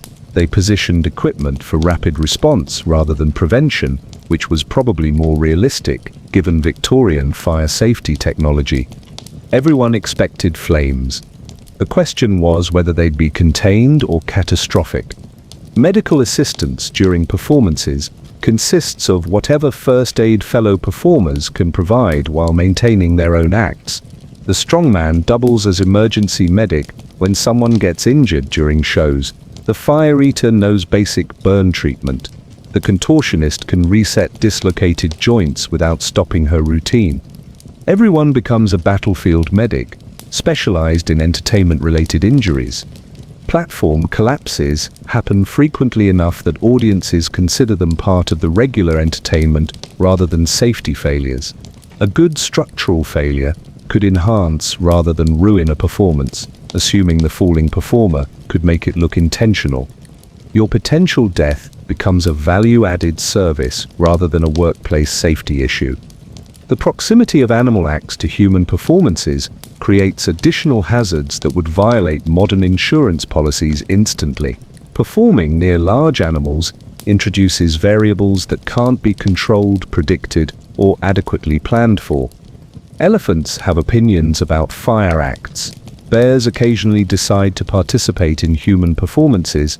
Monkeys view audience members as potential playmates or sources of entertainment. Electrical systems, where they exist, follow wiring principles that suggest Victorian electricians were more like gambling enthusiasts than safety professionals. Exposed wires, improvised connections, and creative interpretations of how electricity works create lighting effects that are genuinely electrifying. Your stage might kill you through fire, structural collapse, or electrocution, which provides audiences with variety in their entertainment options. Emergency evacuation plans consist of everyone running in different directions and hoping for the best. Victorian crowd management during emergencies involved prayer, panic, and whatever divine intervention might be available on short notice. If something goes wrong, you're trapped on a dangerous platform, surrounded by panicked spectators with no organized escape route. By your 7th month, you've performed on stages that would be condemned by modern safety inspectors and closed by current fire departments. You've learned to navigate hazards that would challenge professional stunt performers while maintaining entertainment value for audiences who've paid to watch you risk death. Your workplace safety record reads like a catalogue of creative ways to injure performers while generating ticket revenue. But dangerous performance venues are just another aspect of your deteriorating working conditions. Because even if you could somehow perform safely on platforms designed by people who'd never heard of structural engineering, there's still the matter of disease transmission, and Victorian traveling shows were basically mobile laboratories for studying how quickly illness could spread through closely confined populations. Section 14. Disease transmission. Living in a mobile plague laboratory. You wake up coughing. Not the gentle morning throat clearing of someone who slept with their mouth open.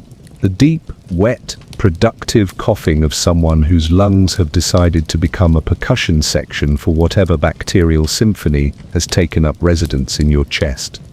Welcome to Victorian disease transmission, where close quarters, poor hygiene and non-existent medical care create perfect conditions for illnesses to spread faster than gossip in a small town. Tuberculosis visits your wagon like an unwelcome relative who moves in permanently and invites all their friends. The strongman develops the distinctive coughing fits that spray blood across shared living spaces. The fire eater's already damaged lungs provide an ideal environment for bacterial growth. The contortionist's flexible rib cage apparently can't protect her from airborne pathogens. Everyone shares everything, including respiratory diseases that probably shouldn't exist in such concentrated forms. Victorian understanding of disease transmission was charmingly primitive, somewhere between complete ignorance and elaborate mythology. They knew that sick people made other people sick, but their explanations involved bad air, moral weakness, and atmospheric pressure changes, rather than anything resembling actual medical science. Your deteriorating health gets attributed to character flaws rather than bacterial infections. The shared sleeping arrangements create ideal conditions for spreading whatever exotic illnesses each performer has collected during their travels. 15 people breathing the same air, sharing the same water sources, and using the same sanitation facilities in a confined space that moves constantly. You're living in a mobile laboratory designed to study disease transmission under optimal conditions. Influenza arrives with the efficiency of a well-organized military campaign systematically working through the entire troop with mathematical precision. Victorian flu treatment consisted of bed rest, which wasn't available, and adequate nutrition, which was impossible. Your immune system fights battles. It can't win using resources it doesn't have. The water supply serves as a highway for waterborne diseases that would fascinate modern epidemiologists and horrify public health officials. Cholera, dysentery, and various intestinal parasites use your communal drinking water as their personal transportation system. Every meal becomes a game of gastrointestinal roulette with increasingly poor odds. Skin conditions spread through shared clothing, bedding, and the unfortunate necessity of physical contact in crowded living conditions. Scabies creates itching epidemics that affect entire wagons. Fungal infections flourish in the damp, unventilated environment created by too many people in too small a space. Your skin becomes a battlefield between your immune system and various microscopic invaders who've claimed territorial rights.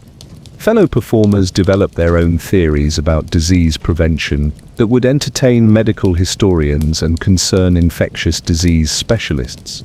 The fire eater believes that alcohol consumption prevents illness, which leads to creative interpretations of medicinal drinking. The strongman thinks that physical strength provides immunity, which works until it doesn't. The contortionist has decided that flexibility somehow extends to disease resistance, which is both optimistic and medically unsound. Local medical authorities occasionally quarantine traveling shows when disease outbreaks become too obvious to ignore.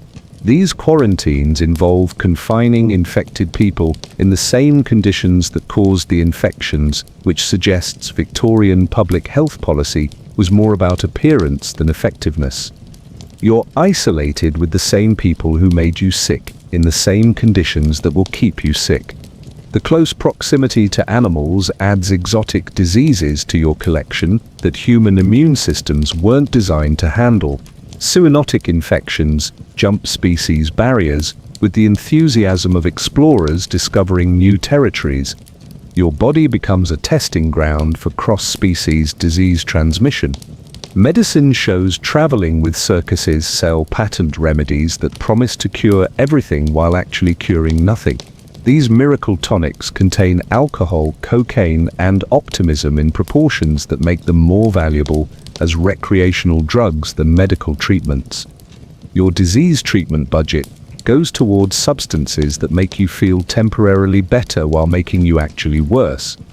The constant travel means you're exposed to regional diseases from every area you visit, while carrying infections to communities that haven't developed immunity to your particular collection of pathogens. You're both victim and vector in a mobile epidemic that follows the show's tour schedule. Every town becomes a new source of illness and a new destination for whatever diseases you're already carrying. Food poisoning becomes a regular occurrence when your diet consists of whatever can be acquired cheaply and stored without refrigeration in unsanitary conditions.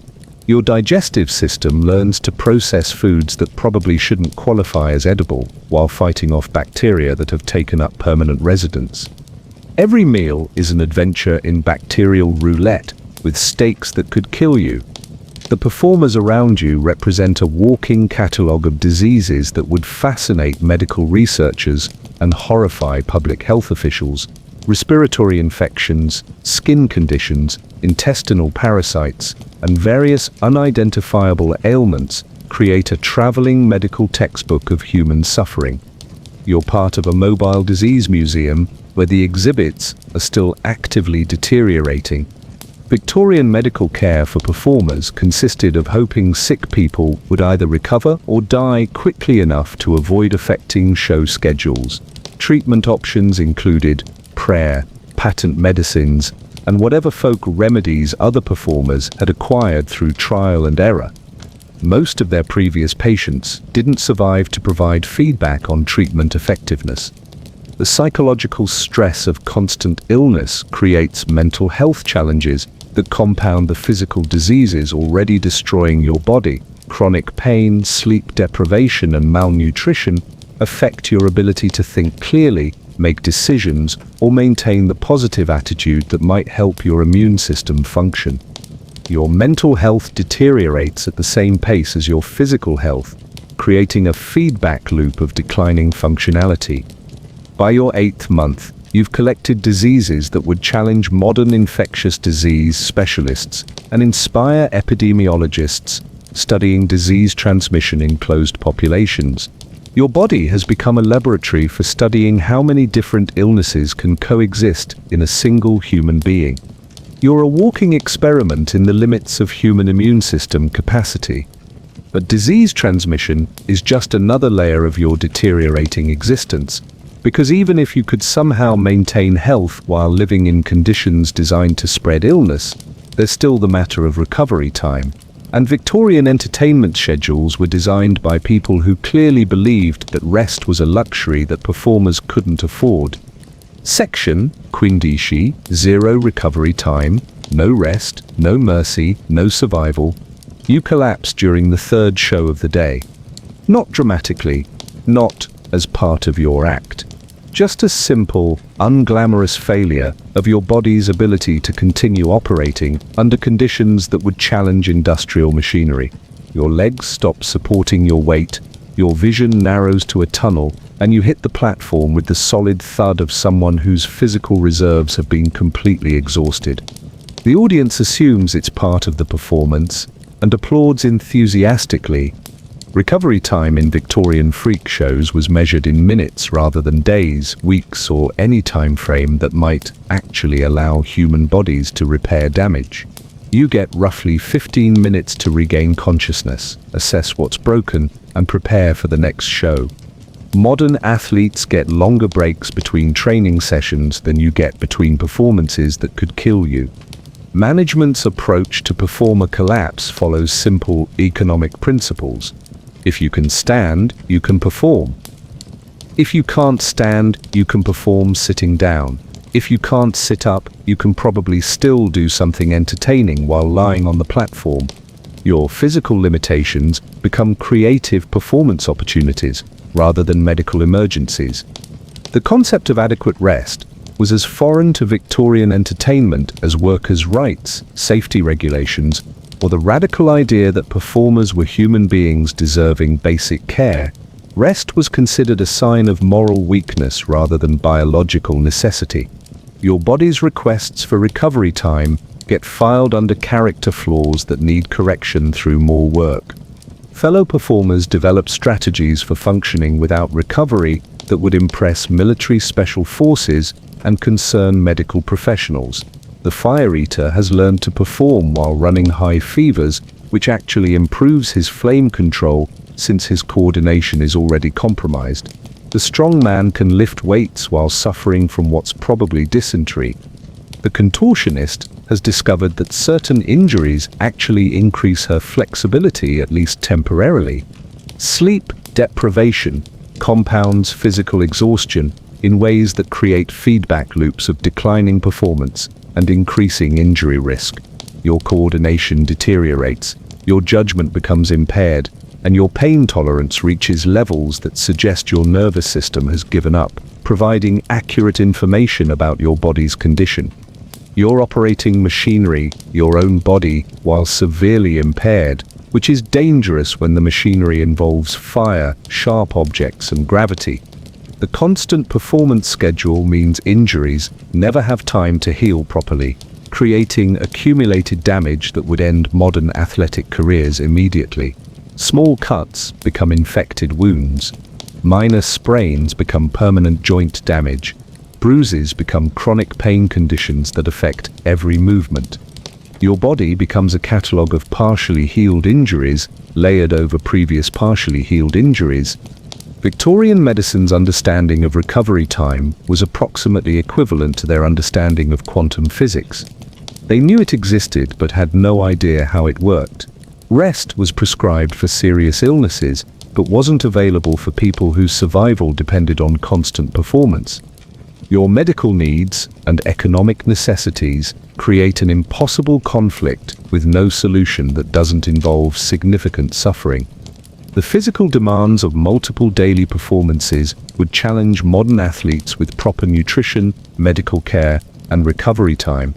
You're attempting the same feats while malnourished, diseased, and operating on whatever energy reserves your body can scavenge from organs that are already failing. Your performances become genuinely death-defying through sheer physical deterioration rather than skilled execution. Management views recovery time as lost revenue rather than investment in performer longevity. Every minute you're not entertaining audiences is money not being earned, which creates pressure to minimize rest, regardless of medical necessity. Your biological needs conflict with business needs in ways that consistently favor business needs. The audience's appetite for entertainment creates demand for performances regardless of performer condition. They've paid to see death-defying acts, and your increasing frailty makes those acts more authentically dangerous. Your declining health becomes a marketing advantage rather than a humanitarian concern. Local labor laws, where they existed, didn't apply to performers who were classified as independent contractors rather than employees. This legal fiction meant that workplace safety regulations, mandatory rest periods, and basic worker protections didn't extend to people whose work involved risking death for entertainment. You're trapped in a legal system that doesn't recognize your right to basic human necessities. The psychological toll of never being allowed to rest creates mental health challenges that compound the physical exhaustion already destroying your body. Chronic stress, sleep deprivation, and constant pain affect your ability to think clearly, make rational decisions, or maintain the emotional stability needed for dangerous performances. Your mental deterioration accelerates your physical decline in ways that create increasingly dangerous performance conditions. Medical emergencies during shows get incorporated into the entertainment rather than treated as reasons to stop performances. Fainting becomes part of the act. Injuries get played for dramatic effect. Your genuine medical crises become value-added entertainment for audiences who've paid to watch human suffering. Your body's failure becomes the product, being sold rather than a reason to provide medical care. The winter season makes recovery even more impossible when cold weather increases the physical demands of simply staying alive. Your body uses energy for basic temperature regulation that should be available for healing, maintenance, and basic functionality. Every calorie gets diverted from recovery to survival, creating a downward spiral of declining capacity. Fellow performers who've survived longer develop philosophies about rest that would interest psychologists studying adaptation to impossible conditions. They've learned to find moments of recovery in the spaces between catastrophes, to sleep while performing, and to heal while actively damaging themselves.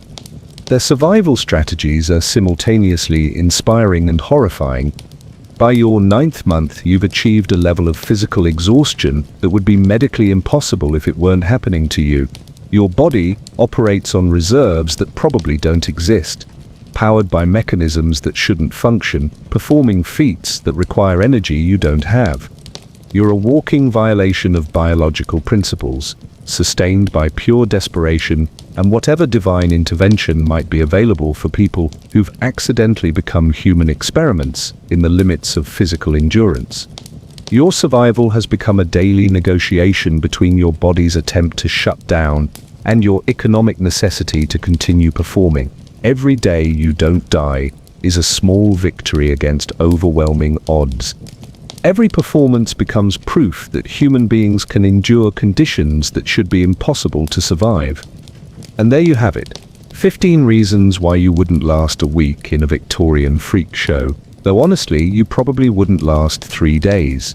Modern life might have its problems: slow internet, expensive coffee, the occasional existential crisis about social media.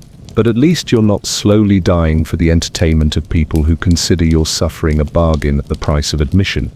Next time you complain about your job, remember that it probably doesn't involve swallowing swords while sharing a bedroom with a bear who hasn't bathed since the Industrial Revolution began. Your morning commute might be tedious, but it's not a death-defying journey across roads designed by people who'd apparently never seen a wheel before. Victorian freak shows were where human dignity went to die slowly, in public, for profit.